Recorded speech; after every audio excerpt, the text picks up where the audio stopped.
بسم اللہ الرحمن الرحیم۔ اسلامک قصے دیکھنے کے لیے چینل کو سبسکرائب کریں۔ قارون حضرت موسیٰ علیہ السلام کے چچا یسہر کا بیٹا تھا۔ بہت ہی شکیل اور خوبصورت آدمی تھا، اس لیے لوگ اس کے حسن و جمال سے متاثر ہو کر اس کو منور کہا کرتے تھے۔ اس کے ساتھ ساتھ اس میں یہ کمال بھی تھا کہ وہ بنی اسرائیل میں توریت کا بہت بڑا عالم اور بہت ہی ملنسار اور بااخلاق انسان تھا، اور لوگ اس کو بہت ہی ادب و احترام کرتے تھے۔ لیکن بے شمار دولت اس کے ہاتھ میں آتے ہی اس کے حالات میں ایک دم تغیر پیدا ہو گیا اور سامری کی طرح منافق ہو کر حضرت موسیٰ علیہ السلام کا بہت بڑا دشمن ہو گیا اور اعلیٰ درجے کا متکبر اور مغرور ہو گیا۔ جب زکوٰۃ کا حکم نازل ہوا تو اس نے حضرت موسیٰ علیہ السلام کے روبرو یہ عہد کیا کہ وہ اپنے تمام مالوں میں سے 1000واں حصہ زکوٰۃ نکالے گا، مگر جب اس نے مالوں کا حساب لگایا تو ایک بہت بڑی رقم زکوٰۃ کی نکلی۔ یہ دیکھ کر اس پر ایک دم حرص و بخل کا بھوت سوار ہو گیا اور نہ صرف زکوٰۃ کا منکر ہو گیا بلکہ عام طور پر بنی اسرائیل کو بہکانے لگا کہ حضرت موسیٰ علیہ السلام اس بہانے سے تمہارے مالوں کو لے لینا چاہتے ہیں، یہاں تک کہ حضرت موسیٰ علیہ السلام سے لوگوں کو برگشتہ کرنے کے لیے اس خبیث نے یہ گندی اور گناہنی چال چلی کہ ایک عورت کو بہت زیادہ مال و دولت دے کر آمادہ کر لیا کہ وہ آپ پر بدکاری کا الزام لگائے۔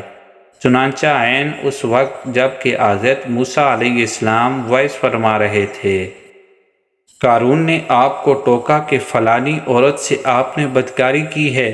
حضرت موسیٰ علیہ السلام نے فرمایا کہ اس عورت کو میرے سامنے لاؤ۔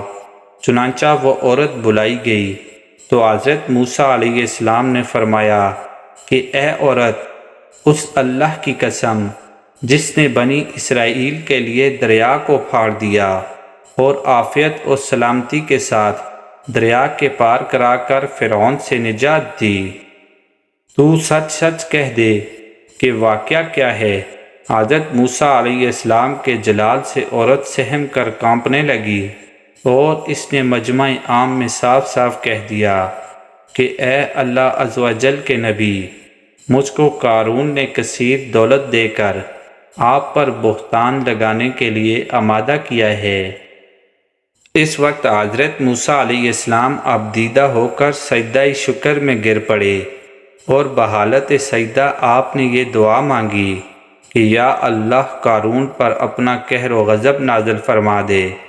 پھر آپ نے مجمع سے فرمایا کہ جو قارون کا ساتھی ہو وہ قارون کے ساتھ ٹھہرا رہے، اور جو میرا ساتھی ہو وہ قارون سے جدا ہو جائے۔ چنانچہ 2 خبیثوں کے سوا تمام بنی اسرائیل قارون سے الگ ہو گئے۔ پھر حضرت موسیٰ علیہ السلام نے زمین کو حکم دیا کہ اے زمین، تو اس کو پکڑ لے، تو قارون ایک دم گھٹنوں تک زمین میں دس گیا۔ پھر آپ نے دوبارہ زمین سے یہی فرمایا تو وہ کمر تک زمین میں دس گیا۔ یہ دیکھ کر قارون رونے لگا اور بلبلانے لگا اور قرابت و رشتہ داری کا واسطہ دینے لگا، مگر آپ نے کوئی التفات نہ فرمائی، یہاں تک کہ وہ بالکل زمین میں دس گیا۔ 2 منحوس آدمی جو قارون کے ساتھی ہوئے تھے لوگوں سے کہنے لگے کہ حضرت موسیٰ علیہ السلام نے قارون کو اس لیے دسا دیا ہے تاکہ قارون کے مکان اور اس کے خزانوں پر خود قبضہ کر لیں۔ تو آپ نے اللہ تعالیٰ سے دعا مانگی کہ قارون کا مکان اور خزانہ بھی زمین میں دس جائے۔